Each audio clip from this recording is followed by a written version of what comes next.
15-second performance. Go ask them, did they get lucky?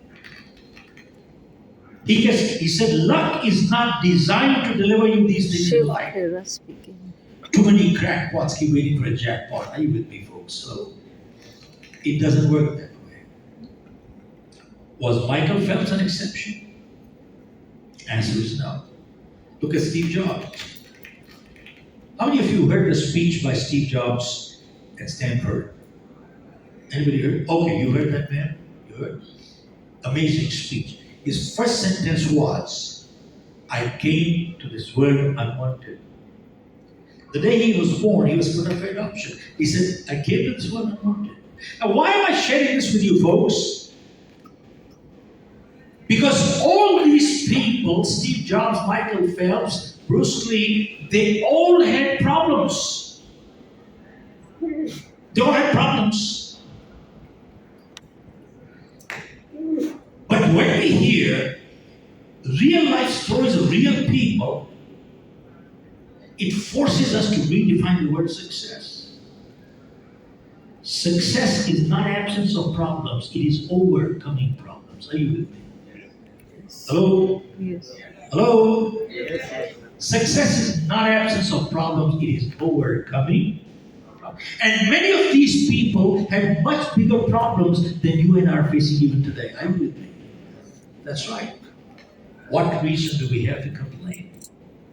Folks, just to share a little bit of background on my life and my family, I come from a business family.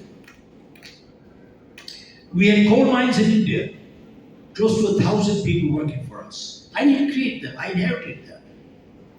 And the mines got nationalized, the government took over. And right from being a mine owner, we came on the street. Well, you need to give me a heads up of 5 to 10 minutes. Don't abruptly close me.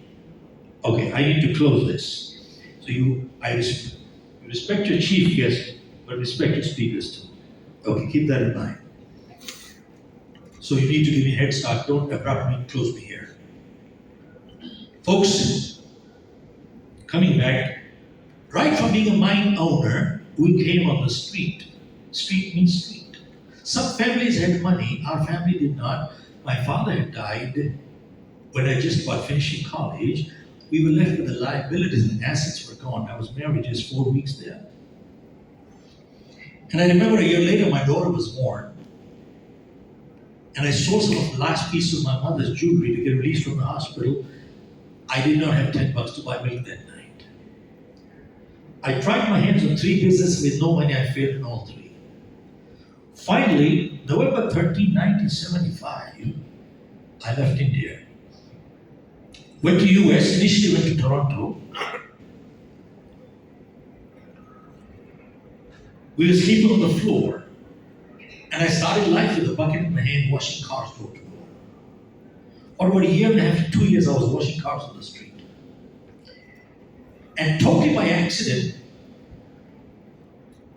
I got into selling life insurance. And folks, how it happened was, I saw an ad in the newspaper, you want to make some extra money, do the door-to-door demos for vacuum cleaners. Have you seen those people, folks? Yes, no? Okay. So I responded to the ad. There were a couple of 100 people. They was a pep talk. And they said, go to the demo, and every demo you do, you get paid $5. So I was genuinely naive. I actually believed we had to only do the demo and not to sell. So I used to go to an apartment building, knock on the door. When the lady or the man used to open, I used to say, man, you don't have to buy the vacuum cleaner. All that you've got to do is take a demo and I'll get paid $5. Some people took pity that I come in. Some people slammed the door, some people kicked me out, and that was fine. One day, I was doing a demo in an Indian family's home. And the man and woman were sitting on the sofa and I was on the floor. This man, instead of looking at the vacuum cleaner, he kept looking at me all the time. So I asked him, sir, did I do something wrong? He said, no. I said, why do you look at me this way? He asked me, Shiv, have you ever sold life insurance? I said, what kind of question is this, man? I'm damning vacuum cleaners. I said, no, I have never sold life insurance, and I never will. Because I remember back home in India, that agent, that pest, who used to come to my home, would not leave my life for 3 hours till I signed the application. I said, I will never be that pest in my life. He said, no, Shiv, it doesn't work that way here. Look at me, I'm a life insurance agent. Look at my lifestyle, drive a Lincoln. Now later on I came to know he was working for MetLife. And MetLife had a recruitment drive going on. If you recruited a new salesperson, you would get a Samsung briefcase. Why was that? I said, thank you, but no thank you. Now, when you cannot go straight, you go the other way around. We lived in the same building, and somehow his wife became friendly with my wife and convinced her that selling life insurance was the right thing to do.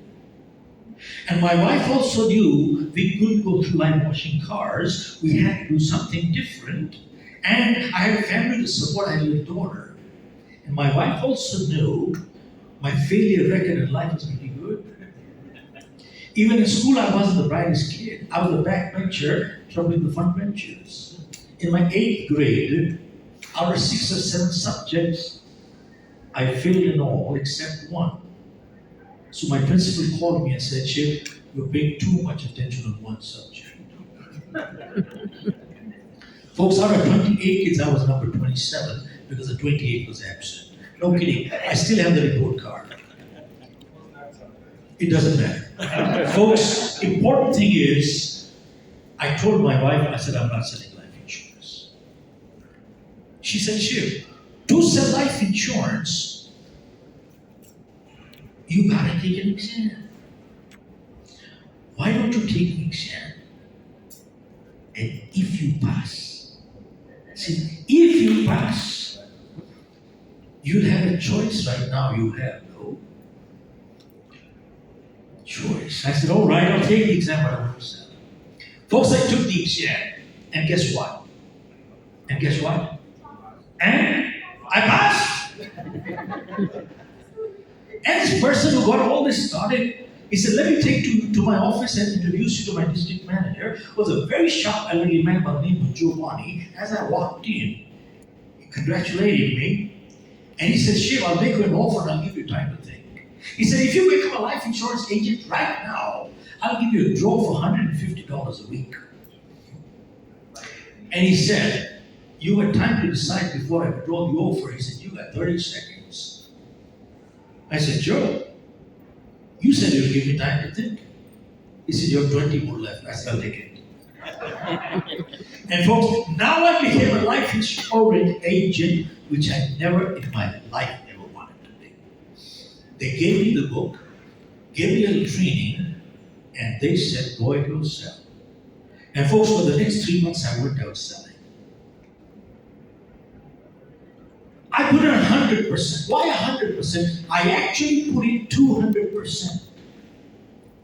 Folks, we all can tell when we've done our best. We all can tell when we've not done our best. I can look at the mirror and say, I did my best. And guess what? I broke the company's record. What? Record! You're not impressed? You're not impressed? Oh, okay. Folks, guess which record I broke, how many sales I made? All of those done. So my manager called me right back. And he said, I've been in this life insurance business 35 years. And he said, I've seen some slow starts in my life.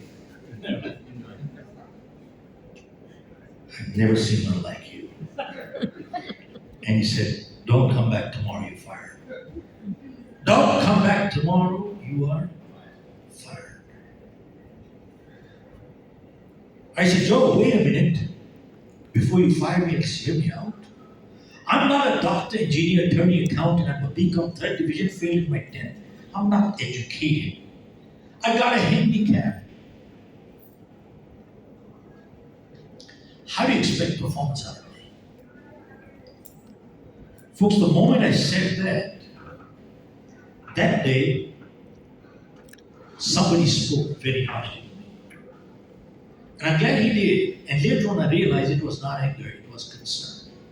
And he said to me, "You shut up and listen to me." Folks, he didn't say this politely. He shouted at me with the shut up. "You shut up and listen to me." And he said, "You don't have a handicap, you have a bad attitude." And he said, "It is people like you who not only ruin their own life, but they also ruin their family's life too." And he said, "Do you know who has a handicap in life? The doctor, engineer, attorney, accountant. They all have handicaps." I said, "Boy, I never heard that one. How do they have handicaps?" After I heard this, he said, "Go check out all over the world. It is generally true. They all have chosen their field, they are stuck. Generally true, exceptions differ. They all have chosen their field, they are stuck." And he says to me, "You haven't chosen your field. Don't you see the world is open to you?"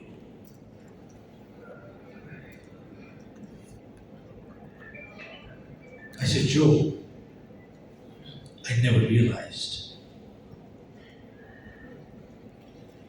He says to me, "Now that you're fired, you got all the time to think." He said, "Leave my office." Folks, I left his office 47 years ago. That night I had an appointment about 30 miles away. I had a choice to keep or not to keep. I knew I could not get paid next day. I decided to keep that appointment because otherwise the appointment would have gone wasted. Folks, while I was driving 30 miles, having failed one after the other in my life, I was feeling so depressed that night. I don't know what happened to me. I just burst out crying. I just kept crying, kept praying. I couldn't understand what was going on in my life. I couldn't understand how could an adult not know how to earn a living. I had a family to support. It's a lot easier to talk about it tonight. It wasn't easy that night. I got to my appointment by 7, went up, started selling. Went in at 7 o'clock. By the time the man looked at his watch, it was 11:30. I still not made a sale. No wonder they call life insurance agent pest. Folks, I don't know about 11:30 what happened to him. He said to me, he said, "Do you realize what time it is?" It's a polite way of saying get out. And he said, "Do you realize I have to go to work tomorrow morning?" I said, "I'm sure you do, sir." But I was not moving at that time. Folks, at about 11:30, he just asked me, "What does it take to get rid of you right now?" I thought he was asking me the rates. I opened the book back again and looked at the rates and I said, "Sir, that'd be $28.58. He said, "What?" I said, $28.58. And he said to me, "Mahesh, why didn't you tell me 4 hours ago?" He wrote me a check. He said, "Take this and leave before I change my mind." Folks, that was my first sale. Came home midnight. Okay, came home midnight. But I'll wind up quickly, about 7 minutes. Let me finish up. Could you settle down? So I came home midnight. Next morning, I went to my manager. And I said, "Joe, I have an application today. It's a small one, but it's a bound one with a check. Because without a check, there's no meaning." And I said, "Joe, will you let me stay?" And I said, "If you fire me today, I don't know where to go." And the only place I know where to go is go back to washing cars. And I said, I don't want to do that anymore. I make one commitment to you that I will not let you down because of my effort. But Joe, will you let me stay? Folks, he said to me one thing. He said, Shiv, that's not your big one, that's a small one. And he said, I'll let you stay here only if you make a commitment, not to me, but to yourself. I'll let you stay. And folks, that day I made a commitment. And that was one of the turning points in my life. And thereafter, I moved on to the US, got into 3 businesses. I bought out a company out of California in 1984 and started a New Jersey operation with no clients. And I sold my company with close to 500 clients for a decent sum. Now, why do I share my life with you? In fact, Mr. Jain said something very important. Why do I share my life with you? For a few reasons. One, I kept failing all my life. Just be very sir. I kept failing all my life and kept blaming the whole world from failure, not realizing that I was my own biggest problem. Nothing changed outside, but something changed inside, and the direction in my life changed. Folks, let me ask you, many times in life, aren't we our own biggest problem? Yes, no. Yes. And second lesson I learned was, I was on commission. If I didn't sell, I wouldn't get any money, and I had no money. 100% commission. But I saw there were some people who were getting salaries, but they were not doing the job. Lord Rana, that is the time I learned the difference between Dheeraj, hang on. That's the time I learned the difference between making money versus earning money. I learned the difference. Making money is criminal, earning money is spiritual. Are you with me? Am I right or man? I repeat, making money, Dheeraj, can you hold on please? Making money is criminal, earning money is spiritual. Now, what is the difference? Folks, when we earn, we put our energy and ethics behind it. I repeat, English language. When we earn, it means we put our energy and ethics behind it. And sadly today, most people want to make money. Very few want to earn it. Do we need a PhD to understand this? Hello? Do we need an MBA to understand this? You know the sad part? After doing PhD, MBA, they still don't understand this. That is the sad part. And when you do a leadership program, that's really what we're talking about in about 22 different countries. And I'll just close this since the honorable guest is right here.